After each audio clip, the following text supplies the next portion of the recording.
Hello, and welcome to this brief tutorial video on how to use the SQL data object to bind database information to an object attribute using Microsoft SQL Server.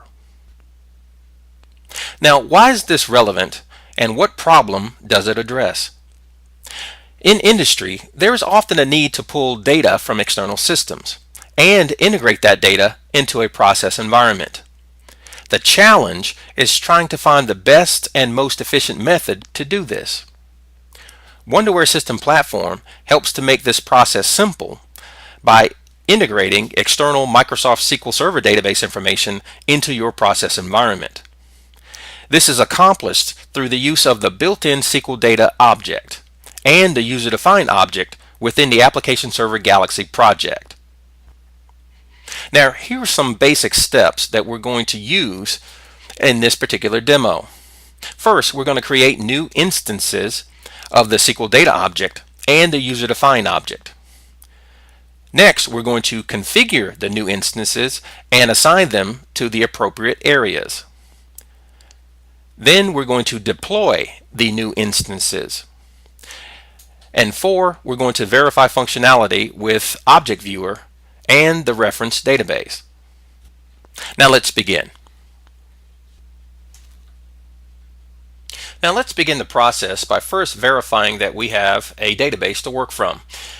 Here we see that we have a Microsoft SQL Server 2014 and we have a database, and we're going to work with this particular table within that database. Now let's open up the IDE and let's create our templates, or create our instances from our templates.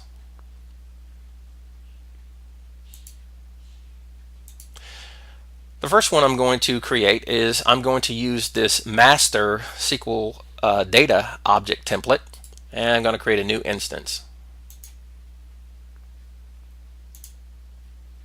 And I'm going to take this instance and I'm going to move it down to my SQL integration area that I created earlier.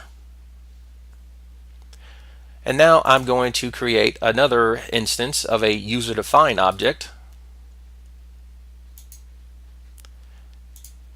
And I'm going to place that down into my SQL integration area.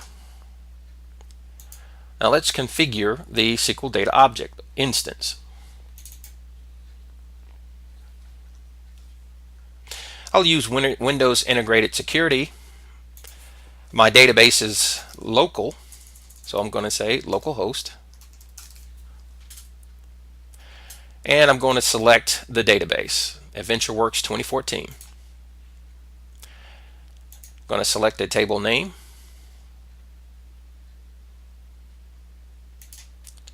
And test the connection. It succeeded. And now let's move on into database design.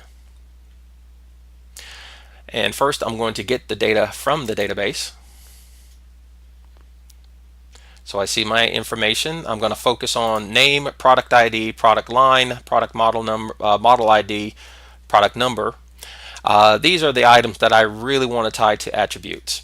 So with that in mind, I'm going to start configuring my user-defined object as well. And I'm going to configure it so that my attributes match my database information. So the first one is name.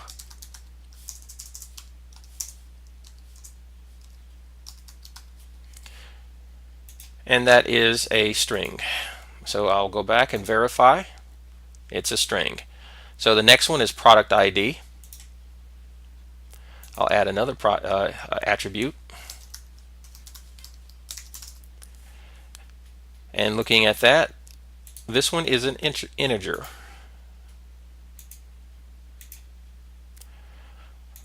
I'll add a couple more. Product line, which is string.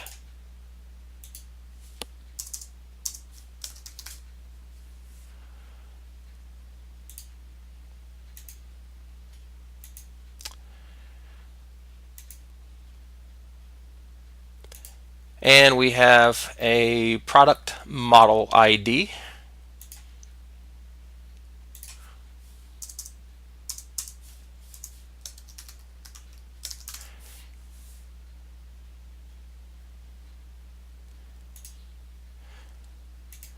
and I'll get rid of the last one.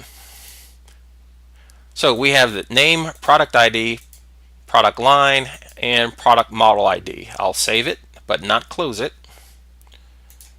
And I will tie this information, or bind it at this point, to my attributes. Click here and go here and select my attributes. The first thing I need to do is locate my attribute list, and it will be under master user defined. I'll bind that to the name and just simply move down the list.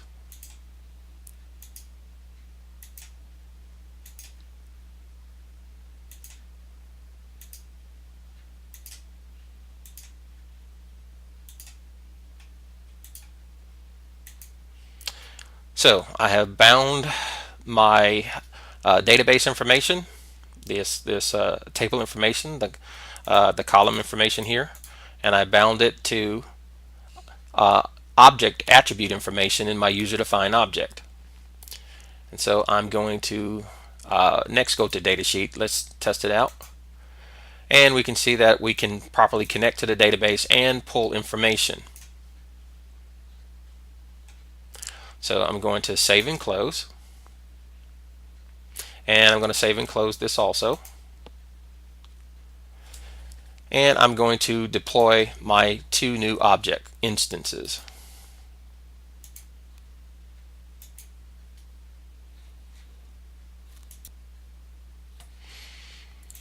We have success. And let's view this in Object Viewer.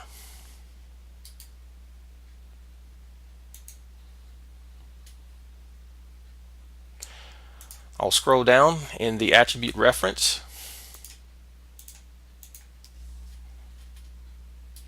and add those to my watch window.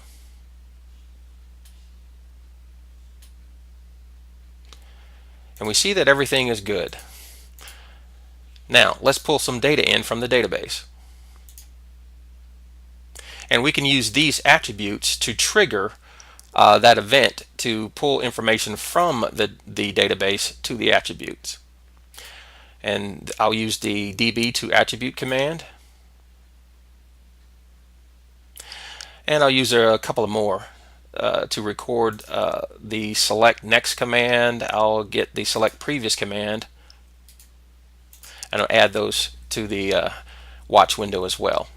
So now I'm going to pull information, and I'm going to populate my attributes of my object. Just execute the command.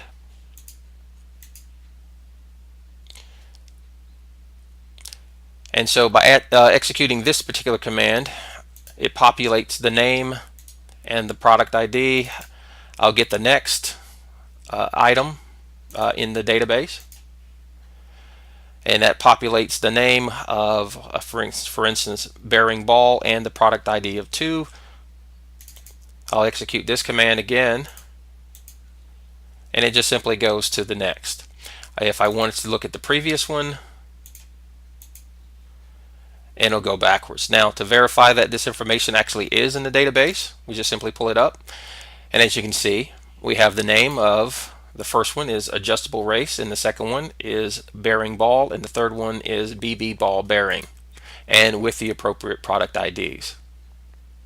Now, this is just an example of how to use the SQL data object to pull information from an external database and to populate that information into an object attribute.